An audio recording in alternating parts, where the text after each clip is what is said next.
高考完那晚，我喝醉后坐到小叔腿上和他告白，他沉声拒绝，将我推开。4年后我留学归来，嘲笑他某方面不行，他却将我压在沙发上，嗓音暗哑地开口：不行还叫这么大声，宝贝儿，大家好。开始今天的分享之前，希望你能给人间烟火点个订阅，我将会分享更多优质的内容。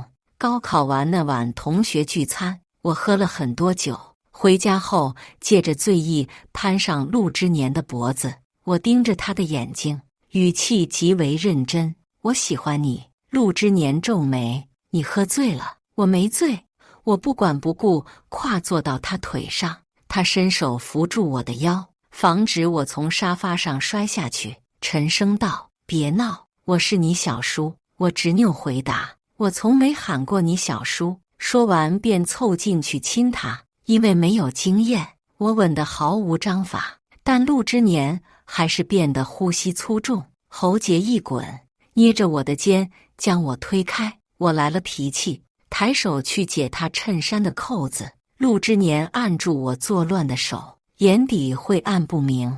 我不甘心地抬眼瞪他，陆之年蹙眉，此刻额头已经浮现青筋，似是在极力忍耐。我故意问他：你是不是不行？他黑眸墨色翻涌，突然冷笑一声，跟我玩激将法，你还嫩点。说完不顾我的挣扎，将我从他身上抱下去，然后起身出门。一夜未归，我缩在沙发上等了他一晚，原以为他会像往常那样回来哄我，可等来的只有一张出国机票。我开始害怕，拉着他的袖子示弱：我错了，别送我出国好不好？你是不是不要我了？陆之年望着我，神色复杂：送你出国是早就安排好的，你想当设计师，在那里可以接受到最好的专业教育。我哭到哽咽，连说话都费力，可我不想出国。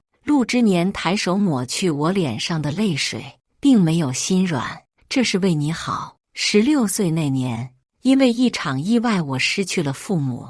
陆老爷子与我父亲关系较好，将我接进陆家照顾。陆之年大我3岁，与我年龄相仿，故而他与我在一起的时间最多。按辈分，我该喊他一声小叔，但我喜欢他，所以我内心并未承认过这份叔侄关系。对陆之年，我从来都是直呼大名，他没有纠正过我。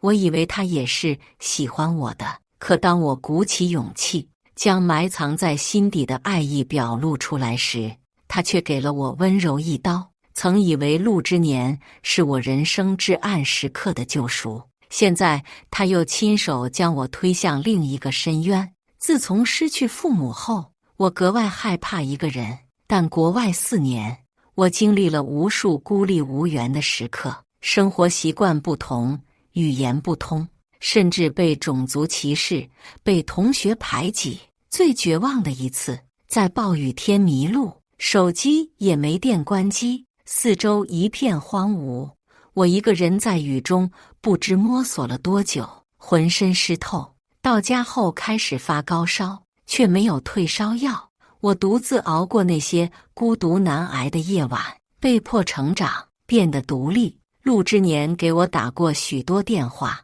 但我通通不接，与他彻底断联。他来看过我几次，也都被我拒之门外。我怪他，是他一意孤行，将我送到异国他乡。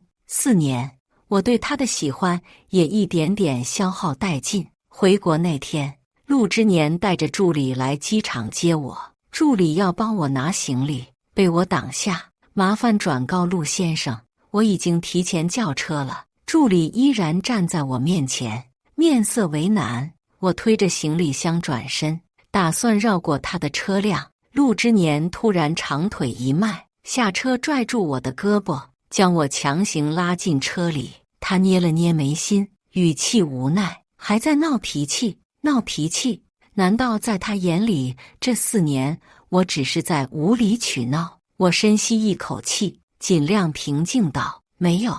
说完，转头看向车外，拒绝再和他交流。陆之年把我送到家，就回了公司。或许是工作太忙，他每天早出晚归，与我的作息刚好错开。同住一个屋檐下，整整1周，我们竟没打过照面，只有玄关变动过的拖鞋说明他回来过。周6傍晚，闺蜜打电话喊我出去吃饭，说要给我接风洗尘。我每应下，精心打扮了一番，到后才发现她摇了不少帅哥。闺蜜把我推到一个帅哥面前，冲他笑道：“这我闺蜜，学设计的，你们公司不是正在招设计师吗？”帅哥一双桃花眼，右眼角还有1颗泪痣，鼻梁高挺，面部轮廓深刻清俊。他面含笑意，礼貌地向我伸出手：“你好，我叫林颂金。”我回握，一触即分，将又凝。闺蜜晃着手里的酒杯，来回打量我俩。要不你们加个联系方式，反正都单身，认识呗。这是给我牵红线呢。林颂金眼里笑意更盛，乐意之至。江小姐是否方便？当然方便，谁不喜欢帅哥？我立马掏出手机，把微信2维码亮给他。林颂金与我相谈甚欢，因为心情好，我们都喝了不少酒。闺蜜喝醉后抱着我哭：“你终于回来了。”她捧着我的脸，面露心疼：“小可怜，都瘦成什么样了？”于是我俩又开始一杯接一杯，喝到凌晨2点，烂醉如泥。到家时，我脑袋还是晕的。进门开灯，才发现客厅沙发上坐了个人。陆之年指尖夹着一点星火，面庞隐在白色烟雾中，看不真切神情。他什么时候学会抽烟的？听到动静，他偏头望向我，视线停在我裸露的长腿上，眼神带着冷意。今天出门我特意穿了件短裙，上衣也是露脐的。和他对视一瞬，我淡淡移开视线，装作没看见他，转身向卧室走去。陆之年略带冷淡的声线在身后响起：“去哪儿了？”我头也不回：“去喝酒，看不出来吗？以后晚上不许超过12点回家。”命令的语气，我顿时起了逆反心理。我不是小孩子了，你少管我。话毕，我加快脚步，在碰上卧室门把手的那一刻，陆之年突然出现在身后，大手附在我上方，牵着我打开房门。因为力量悬殊，他轻而易举就将我带进了卧室。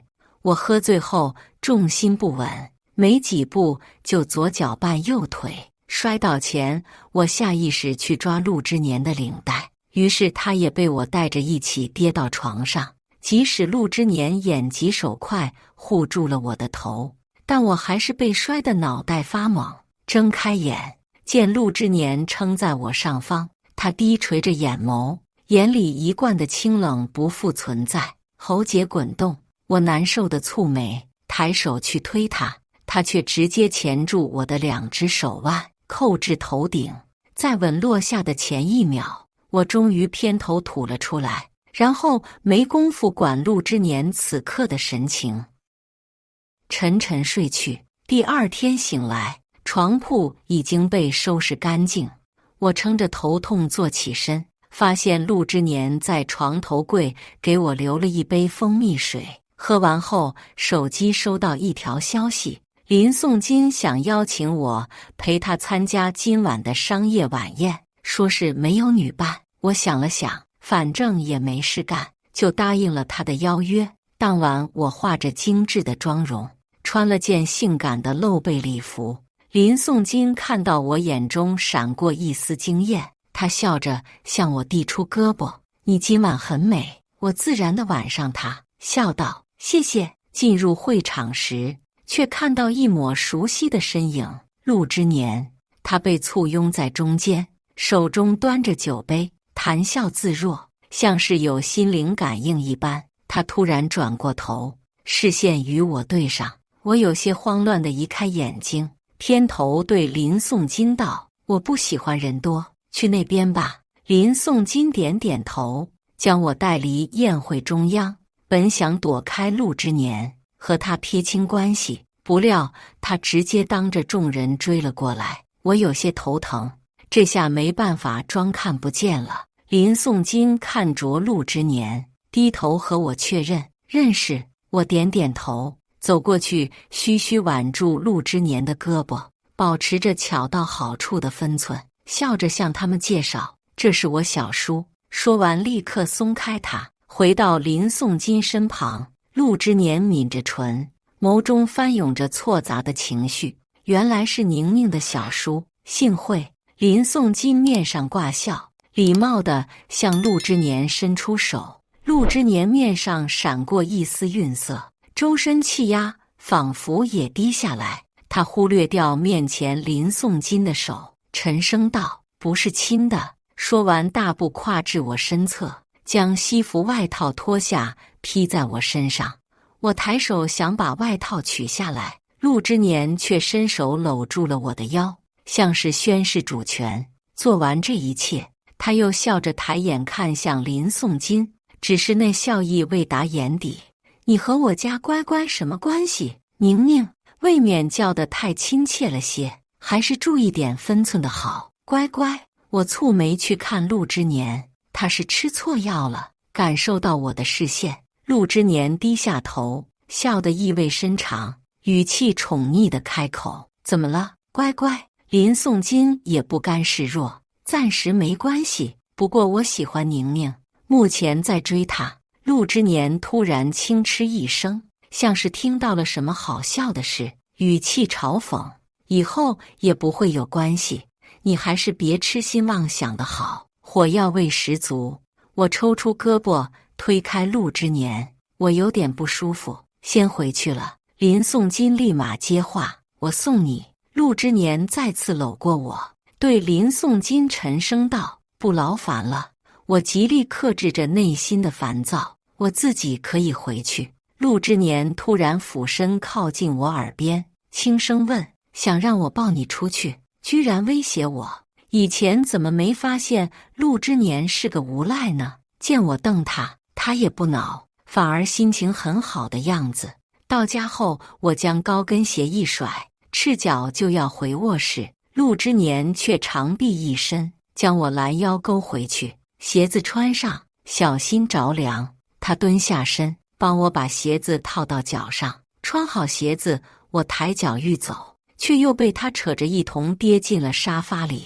我半跪着压在陆之年身上，被他箍着腰，动弹不得。他抬手解开领口的2粒扣子，离那个男人远点。我立刻拒绝：“不要。”陆之年皱眉：“喜欢他。”想起高考完的那晚，我故意刺他：“反正不喜欢你这种不行的。”不行。陆之年眼神突然变得危险，脸色阴沉：“看来得和你证明一下。”他咬着牙，一字一句道：“我到底行不行？”说完，未等我反应，抬手将我调转压在沙发上，然后一只手固住我的2只手腕，一只手掐住我的脖子，低头来势汹汹地吻向我。我被吻得快要窒息，张嘴狠狠咬了他一口，嘴里顿时弥漫了湿咸的血腥味。可他像是感觉不到痛一般，继续发疯似的掠夺我口中的氧气。良久，一吻终于结束，我得以大口大口的喘气。陆之年埋手在我颈间，又吸又咬，还牵引着我的手一路向下，触及到某处。我被烫得忍不住瑟缩。陆之年附在我耳边，轻咬了一口我的耳垂。我又是一抖，他哑着嗓子开口，声音里满是情欲：“行吗，宝贝儿？”陆之年伸手拉开我身后的拉链时，我脑中紧绷的弦终于断了，委屈涌上心头。陆之年，你贱不贱啊？当初是你亲手把我推开的。陆之年停下动作，身体僵了一瞬，他慌乱地抬手，用指腹抹掉我眼角滑落的泪水，突然变得不知所措。过了会才艰难地开口：“我后悔了。”他俯身抱紧我，又小声重复道：“我后悔了，乖乖。”我不带感情回道：“后悔有什么用？你根本不知道我这4年是怎么过来的。”陆之年还是抱着我，久久不语。良久，他声线都有些发抖。我只是想让你接受更好的专业教育。我冷笑：“你总是单方面替我做决定，有问过我的意见吗？”对不起，我别过头，别道歉，已经晚了。最后，陆之年将我抱回卧室，便转身出去了。我拿出手机给林颂金发消息：“我想进你的公司，已经考虑好了。”林颂金很快回复我：“好。”陆之年刚刚问我想不想开个人工作室，创立自己的品牌。我当然想，这是我从小的梦想，所以这就是他送我出国进修的理由。他说可以帮我安排，一切交给他就好。又来了，我讨厌他替我做决定，即使这次是我自己想要的，于是拒绝了他，仿佛这样可以扳回一局。第2天，我就去林氏办理了入职。下班后，林颂金提议请我吃饭，想到昨晚害他那么尴尬，我心里十分愧疚。我请你吧，还没谢谢你帮我安排工作。林颂金嘴角弧度渐深，那就恭敬不如从命了。我选了家以前很喜欢去的餐厅，没想到刚坐下点完单，就遇见了同来吃饭的陆之年。他视线落在我们身上，薄唇紧抿，打量几秒，忽然抬不过来，指尖敲了敲桌面，看似礼貌地开口：“不介意拼个桌吧？”话毕，不等我们回答，自顾自在我身边了落座。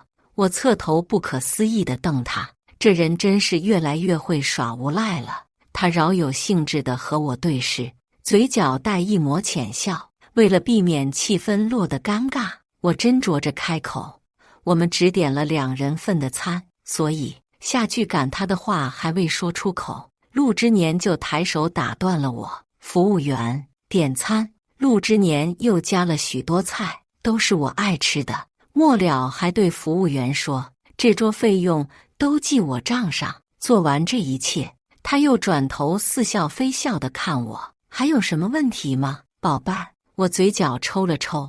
对面林颂金替我解围：“既然您是宁宁的小叔，当然没问题。”他说这话时，将小叔2字咬得极重。陆之年冷哼一声，并未接话，面上笑意不减。他随意靠在椅背上，长腿前伸，右臂搭在桌上，姿态轻慢，一副正宫做派。好在他们僵持不下时，服务员来上菜，化解了尴尬。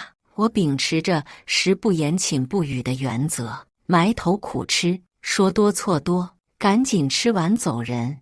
期间，我捏起一只龙虾，正要剥壳，陆之年熟练地从我手中拿走龙虾，放进他面前的盘中。还没反应过来，他又伸手抽了2张纸巾，强势抓过我的手腕，慢条斯理地替我擦手。我抬手想抽回，却发现陆之年力气大得惊人。别动！他眼皮都不抬一下，盯着我的手，认真擦拭指尖上的汤汁。擦净后，他才放开我，然后去帮我剥虾。我看着他的动作，恍惚了一瞬。也是，以前吃龙虾都是陆之年替我剥好的。宁宁，林颂金突然叫我，我收回思绪，疑惑地看向他。林颂金继续道：“待会儿吃完饭我送你回去。”呵，我还未回答，陆之年蓦地冷笑一声，他将剥好的虾仁放到我盘中，又开始剥下一只，头都不抬。“你是以什么立场来送他回家的？”林颂金也轻笑一声：“以老板的身份，可以吗？”老板。陆之年终于抬起头，眸色沉沉地望向我。我不置可否的抿唇：“陆总还不知道吗？”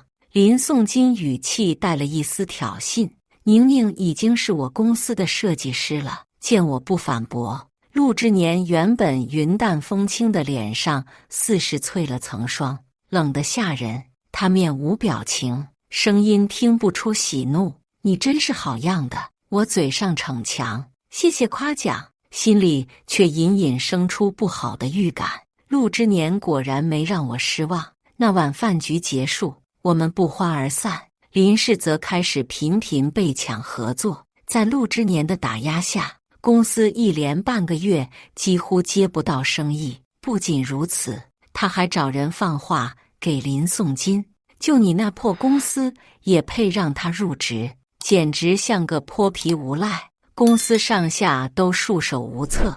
陆之年从小到大习惯了运筹帷幄，如今我却不在他的掌控之中，他自然会采取些手段。见林颂金焦头烂额的样子，我心中愧意更甚。下班后，我直奔陆氏公司。到达时，助理告诉我陆之年还在开会，所以让我在办公室稍作等待。我坐在办公椅上，百无聊赖地翻看桌上的文件。没想到陆之年回来得极快，见到我似乎心情很好，嗓音清润道：“你怎么来了？”我依旧垂眸，翻动面前的文件，窃取商业机密。陆之年忽然低笑一声，向我走近。想知道什么机密？我亲自告诉你。我抬头看向他，没接话，正了正神色道：“我们谈谈吧。”闻言，陆之年微怔一瞬，面上笑意渐渐褪去。我注视着他的眼睛，尽量放平语气：“如果你是因为我而打压林氏，大可不必。林颂金是无辜的。”他背光垂眸凝注着我，神色被笼罩在阴影下。少顷忽然自嘲般轻笑一声，低声问：“是来帮林颂金讨公道？”我有些无奈：“陆之年，你别曲解我的意思。”他眉目间一片冷然，声音发沉：“以你的才华和抱负，完全没必要去林氏。你图什么？是为了林颂金？”我没料到他会这么想，顿觉沟通不下去了。这是我的自由，你管不着。陆之年眼底变得幽沉深邃，抬步寸寸向我逼近。他将我圈在他和座椅中间，一副上位者的姿态。除非我死了，否则任何男人都别想打你的主意。我仰头怒斥他：“无耻！”陆之年嘴角浮起一抹冷笑：“我还能再无耻点？”话音刚落，他突然将我打横抱起，踹开休息室的门，把我扔到床上。我刚撑着手臂坐起来，就又被他钳住双脚，扯至身下。我心里憋着一口气，不肯低头。陆之年，你以为这样我就会害怕？大家都是成年人，你这种姿色的花钱也不好找，免费的我还赚了。陆之年伸手扯了扯领带，怒极反笑：“行，我倒要看看是谁赚了。”陆之年全程极不温柔，甚至可以称为粗暴。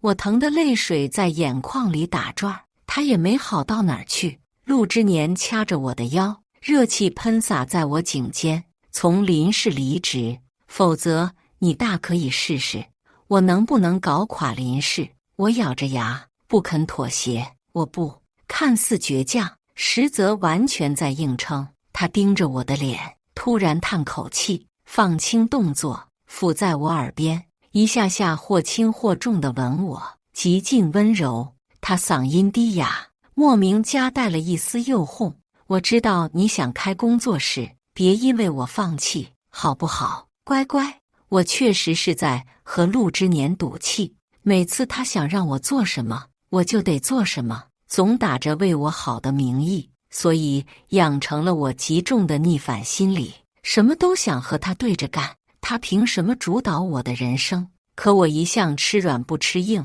他现在这么哄着我，一遍遍问我好不好，我又顿感委屈起来，抬手捶了他一拳，态度不自知软了下来。陆之年捉起我捶他的手，拉到嘴边亲了亲，又拨开我额前汗湿的碎发，捏住我的下巴，迫使我和他对视：“不许喜欢别的男人，你只能是我的。”但我脑袋发晕，完全顾不上听他说话，没等他说完就昏了过去。我还是从林氏离职了。不是因为陆之年，而是我自己想通了，不值得。我不能因为和陆之年负气，而错过自己热爱的事情。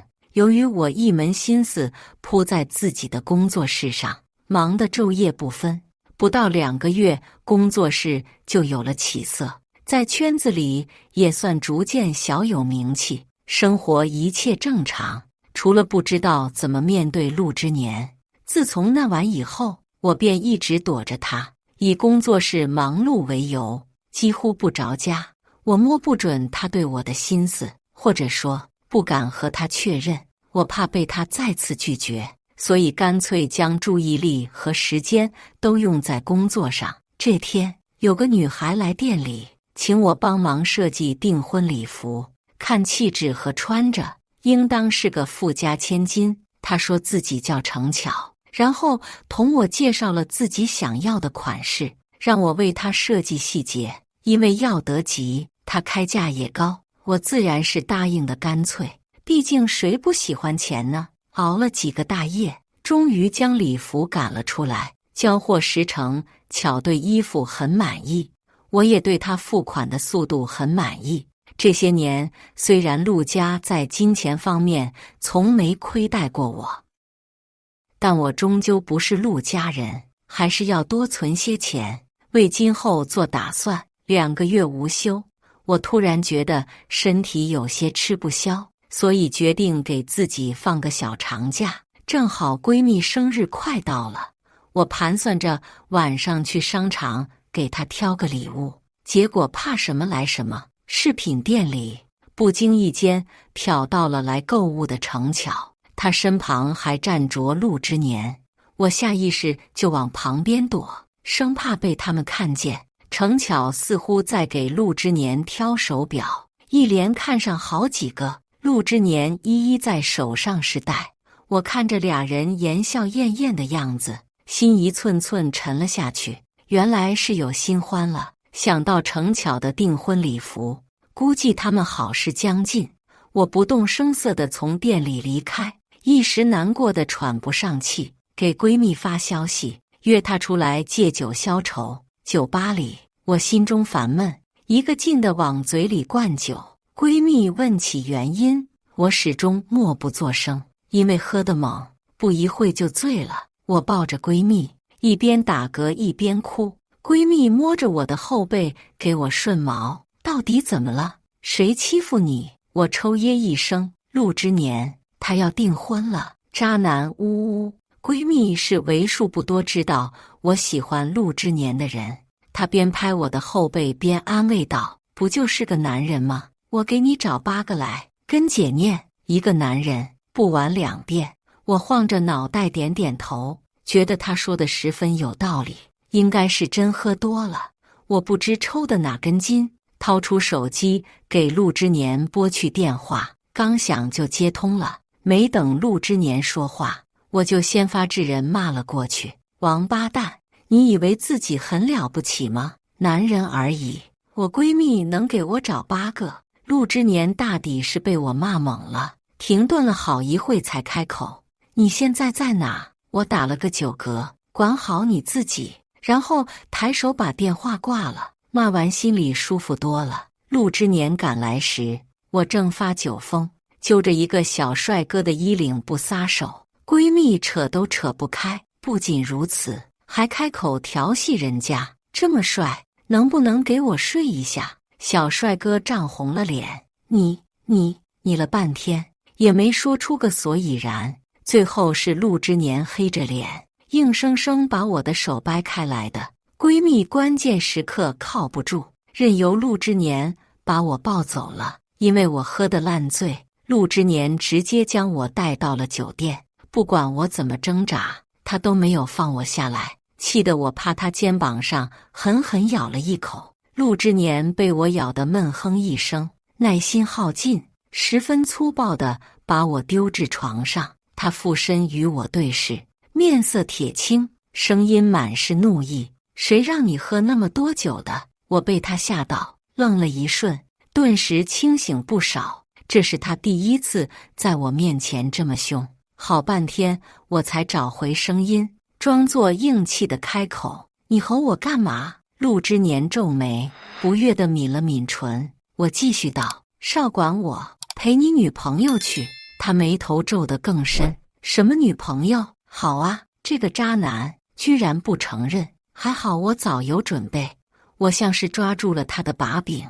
迫不及待地从包里翻出手机，把我在商场里偷拍的照片递至他面前。我都看到了，你还狡辩？陆之年看了照片，非但没有慌张，仿佛连怒气都消了大半。他按下我举着手机的手，一眨不眨地盯着我。这下轮到我慌了，被他盯得浑身不自在。就在我怀疑他想杀我灭口时，他突然低头，飞快啄了下我的嘴唇。我惊恐地瞪大眼睛，用手捂住嘴。你干嘛？陆之年噙笑，直勾勾地盯着我。哄你。我撑着床往后退，他又栖身上前，步步紧逼。你在吃我的醋？我嘴硬。没有。陆之年眼里笑意更盛，放柔了声音。她是客户的女儿，我做个顺水人情，陪她帮未婚夫挑手表。我的错，下次这种事一定和你报备。我开始结巴，和我报备干嘛？陆之年认真注视着我的眼睛。喜欢你。我大脑嗡鸣，不知作何反应。他盯着我又重复一遍，我喜欢你。我咽了口唾沫，抬手推开他，然后跳下床，飞快地跑进浴室。我要洗澡了。陆之年却厚着脸皮跟进来。你喝醉了，我帮你洗。我被他聊得满脸通红。